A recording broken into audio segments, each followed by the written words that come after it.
The mortuary smelled like a thing that had been asked to remember too long. Antiseptic crossbred with old cadaver dust, lemon oil masking something sour and patient beneath. Light hummed overhead, thin and obedient. Machines kept their business. People moved with the small economy of habit. Gloved hands performing rituals that honored neither life nor death but kept paperwork happy. They called the iron door at the back the freezer with the same hush you use for a name that still hurts. New staff learned the mortuary's manners quickly. Don't touch the embalming solution without rubber. Don't take the registrar's chair. And never, ever make the wheel on that door your amusement. It wasn't policy that enforced it. It was 1,000 small refusals. Colleagues who suddenly had a lot to do outside when you asked. An exhausted look that said, "Some things are for people who have been around longer." Elijah Turner learned the rules in a different order.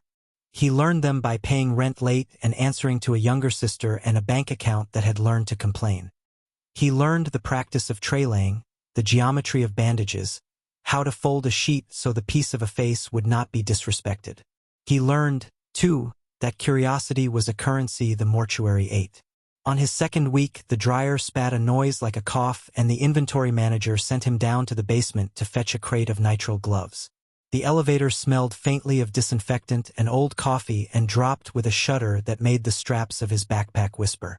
When the door's side opened, the cold hit him like a thought he hadn't wanted to think. Clear, bright, allergic to noise. At the corridor's end sat the door. It didn't belong to a modern appliance. It belonged to a building that had grown its own secrets like barnacles. Heavy iron with a wheel lock the size of a man's chest. The paint on it peeled in concentric rings, like the record of breath. It had scars, scrapes that read like a ledger. The wheel sat still and patient, as if waiting for someone who had promised to return. A tap answered him from the other side. Not the random percussion of plumbing, but a discreet, human rhythm. 3 soft knocks spaced like someone testing manners before a request. Elijah smiled at himself because you are supposed to laugh in haunted stories when they tell you are brave. He circled the wheel and the sound became clearer. Another tap, measured like someone counting. Elijah! The name slid from the air behind him as if the building had read the sign on his lapel. Mr. Graff stood near the elevator like a man who had been built around a single set of keys. The mortuary's senior sobered as he watched the wheel twitch. He did not ask what had called. He only said, "Some doors listen to wrong things. They learn to ask." The wheel turned a half-inch of its own volition. The sound came more urgent, but not frantic. Patient. The kind of patience that keeps records. Then a whisper threaded the tiles. Words not formed by breath but by pressure, like frost arranging itself against a pane. Open. Elijah's phone buzzed in his pocket, as if the world above had decided to remind him it still existed. He should have left. His chest wanted him to. He did not. Something in him reached for the sound like a child reaching for a secret under a bed. Don't. Graff's voice was gentle but final. He put a key into the wheel.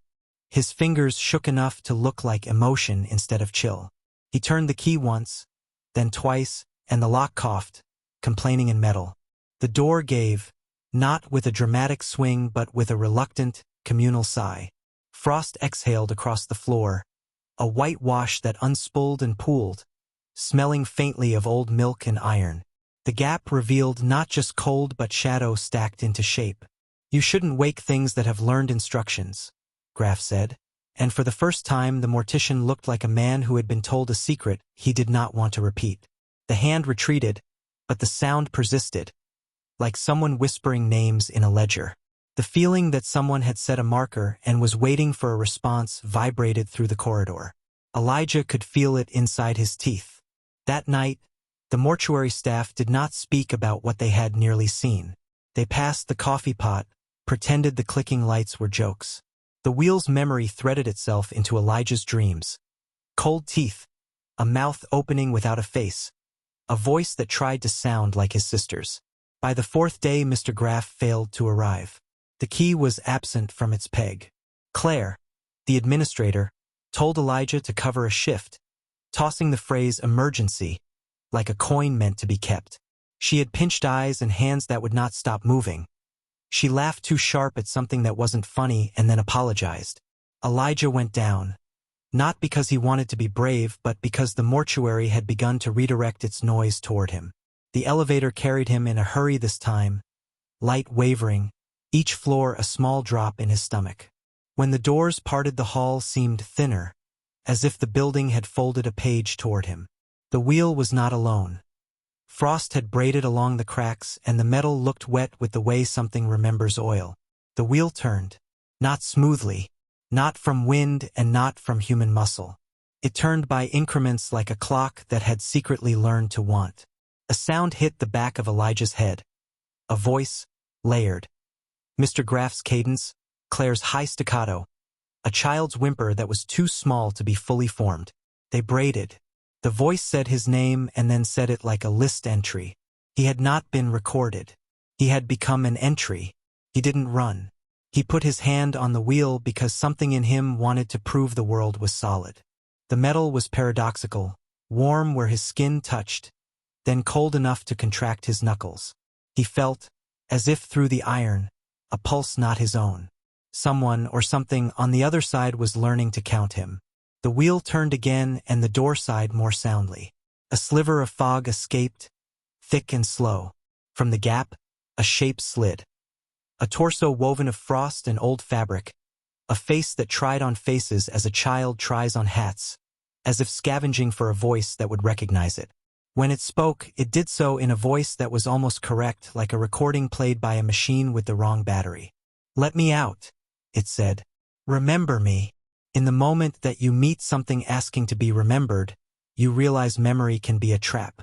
The mortuary had stored not just bodies but the shape of remembrance itself. Things that the living taught it to file away now wanted to be called back. He stacked a steel cart against the wheel, and the two padlocks he clipped felt tiny compared to the intention pressing at the seam. The wheel clicked. So did his jaw. He set a sign. Temporary seal. Temporary is a word the mortuary uses when it must placate the living. The door settled into a hum the way a throat settles into a cough. Elijah left that night with a taste of metal in his mouth and the sound of a soft knocking stitched behind his ears. He lay awake and listened to a rhythm that matched his pulse and then did not. He understood then that the mortuary didn't simply store what was no longer living. It learned their forms and, in some small, terrible fashion, practiced them. What the mortuary wanted was not merely to be opened. It wanted to be read aloud. And someone, some patient ledger of cold and forgetting, had found a new way to ask. When the freezer began to answer with intent, small mechanics of the building went wrong. Faucets froze with a noise like a breath held too long. Clocks would stop at times that made no sense. The staff called it quirks and then stopped calling them anything, moving with the boredom of people wearing small traumas like badges. Even the hum of fluorescent lights seemed to hesitate, a stuttering pulse that made the mortuary feel like it was inhaling before exhaling. Elijah tried to go about his day. He filed forms, dressed bodies, wiped counter edges. He told himself the mortuary was just old, that its soundscape was merely machinery and drafts. But between the tasks, the building had a kind of attention that pinned him. He would pass an empty gurney and feel it watching. He would refill a tray of instruments and find fingerprints in the fog that had no business being there. The fog was not just cold. It was aware. It pressed against skin, whispered across the back of the neck, and carried with it faint, impossible scents. Cologne, antiseptic, faint smoke, the rustle of a child's coat. On the next Tuesday, the intercom coughed. A whisper slipped through, fluttering along the blink of lights. "Elijah, ah." Not loud, not threatening, just enough to make a pulse skip. Names in that tone are not verbal. They are addresses. The mortuary had learned his house number, perhaps his habits, perhaps the soft curve of his fear. Claire was off sick. Mr. Graff had left a note, faintly scented with menthol and dust, that promised he would not be in that day. The peg where the key usually slept hung empty. The brass glinted like something that had been watched, waiting. Elijah tried to keep his rational mind intact. Maybe the intercom had a wiring fault. Maybe someone was playing a joke. But when he slid the cold room door to fetch a sheet, the shelf where keys sometimes migrated held the key, yes, but beneath it, letters scratched into steel with patient, meticulous precision. Come. He backed away. The elevators were obstinate but eventually obeyed. On the way down, the lights hummed in ascending and descending pitches that formed a single, throbbing note of warning. The corridor opened darker than memory, and the fog lay across the floor like a deliberate, soft carpet. The wheel was turning. Padlocks lay on the cement, neat as if someone had arranged them to mock competence. The cart that normally anchored the wheel had been moved, positioned with the care of a sentient observer. The wheel shuddered and spun fast enough to make Elijah's gloves sting with friction. The freeze of air when the door cracked was suffocating. Shapes moved within. A slip of fabric, a smear of something that longed to take shape. It did not push. It negotiated. It learned the grammar of opening. A hand emerged. This time it bore no frost, only scars etched like an indecipherable language. It tapped at the metal as if learning the sound the lock obeyed. Da-dum, da-dum, da-dum. The pattern was not merely a knock. It was an invitation. Elijah! The voice was a collage. His mother's timbre, a nurse mid-sentence, Mr. Graff's professional monotone. The freezer had been listening to everyone and had begun to speak in the blended language of all who had been shut away in it. The sound unraveled identity. A part of Elijah where bravery presses against foolishness moved forward. He had imagined, in sterile nightlight, being the person who would save someone, offering a hand to the trapped. This was not that man. This was a man who knew bills, knew the cadence of a sister's laugh, and still approached a sealed iron door because a building had made his name rhyme.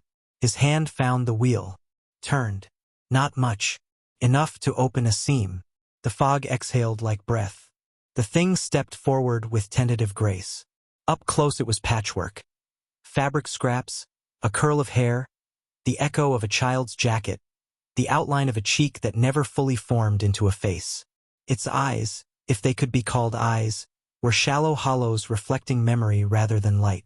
Studied him. Hunger, amusement, pleading, curiosity. It shifted through expressions like a film on fast forward. Elijah, it said. Gravel, ledger entries, lullabies, all mixed together. He should have run. Reason screamed. But he stayed. The thing sought recognition. It wanted an audience to record it into being. Elijah, it repeated. Remember me. Though he had not been present long, the freezer spoke of memories the mortuary had preserved. Memory, it seems, is contagious when called out in the right architecture. The freezer had practiced saying names for decades. It had patience.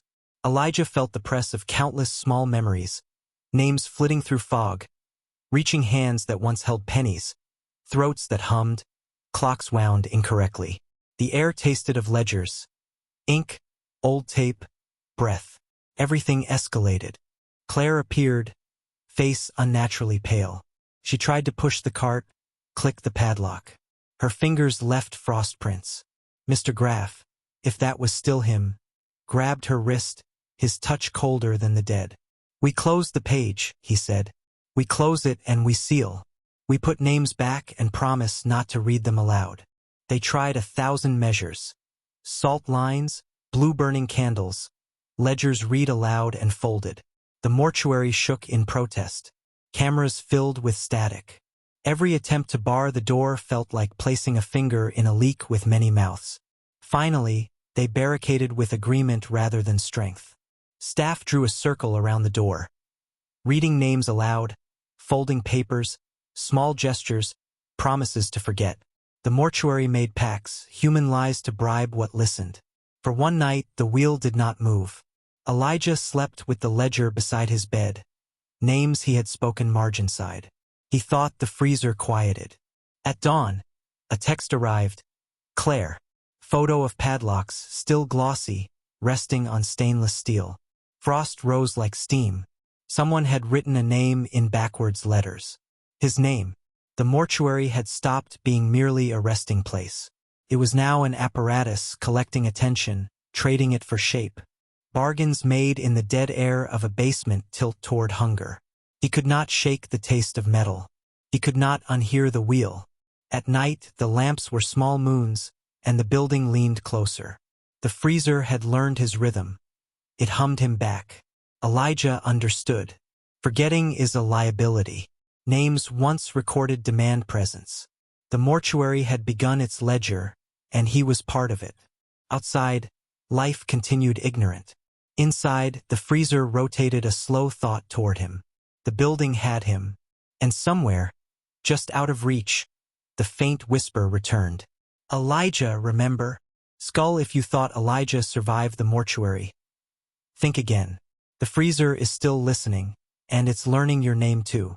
Blackheart subscribe for more spine-chilling stories that will haunt your daylight hours. Speech balloon comment below if you would dare step inside the mortuary, or if you already felt its eyes on you. Bell hit the bell so you never miss a story that will whisper in your nightmares. Remember, some places never forget, and some stories are still waiting for you.